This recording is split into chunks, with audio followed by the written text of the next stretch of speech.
I know that all of you are here to listen to the weighty words of members of the Senate, but I really know that it's the cow that has drawn your attention. So, but we appreciate very much Maggie the cow for being here. I think Roger stated pretty clearly what the issue is, and this is what it is.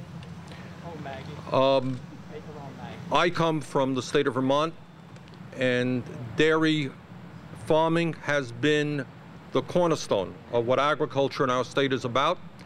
It is important not only for the economy of the state of Vermont and for economies of rural America from one end of this country to the other, but it is also extremely important to consumers who increasingly want to know that the products that they are buying for their kids are quality products, they are wholesome products, and that they are fresh products. And as we see agriculture in this country become more and more industrialized, as we see more and more food coming from countries where agricultural regulations are, to say the least, and a minimum, the American people are demanding quality food. Our farmers are producing that food, and that is why we have got to support and strengthen family-based agriculture all over this country. Now, I am happy to say that in the last few months, the Congress has begun to wake up to the crisis in dairy-based agriculture in this country. Senator Leahy, Senator Cole helped us raise the milk dairy price support by approximately $1.50 a hundredweight. Not enough, but it will help farmers. The amendment that I passed is also going to be of help to dairy farmers all over this country. But we have got a lot of work in front of us short term, and the federal government can play a major role in the midst of this crisis, helping family farmers stay afoot, keep them alive until we see prices rise in the marketplace.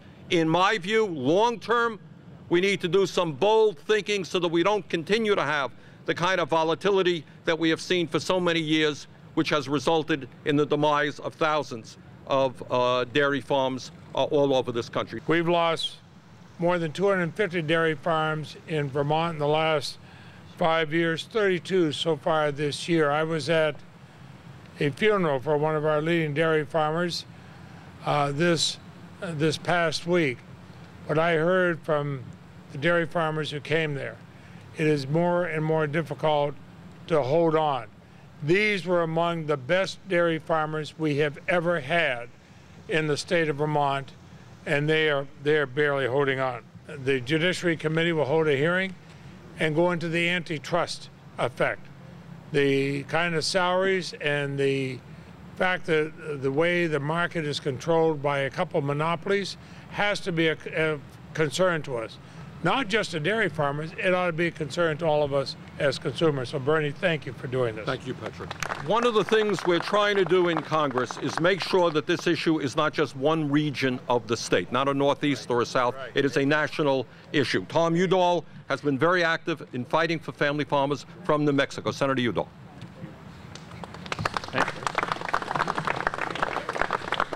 Bernie, thank you very much for doing this, and let me just emphasize your first point. There is no doubt that in the Rocky Mountain western states, dairy is a big industry. From Montana down through New Mexico and Arizona, it's significant, and so I just want to weigh in as one senator from a western state who believes that dairy is very important and that we need to move forward with the Sanders Amendment. We span the geography of the country, but we're all here for one reason. Our dairy farmers are in the worst shape that I have ever seen. I sat with a dairy farmer from Lewis County in upstate New York in the Tug Hill Plateau a couple of weeks ago. He said, my family has farmed dairy on this land for 11 generations. 11. Well, you figure that out. If it's 20 years a generation, that's 220 years ago. So they were farming before the Constitution, and all the ups and downs, the panics, the depression, the wars, you name it. Nothing got that family off their farm. He's going to lose his farm in the next couple of months if we don't do anything.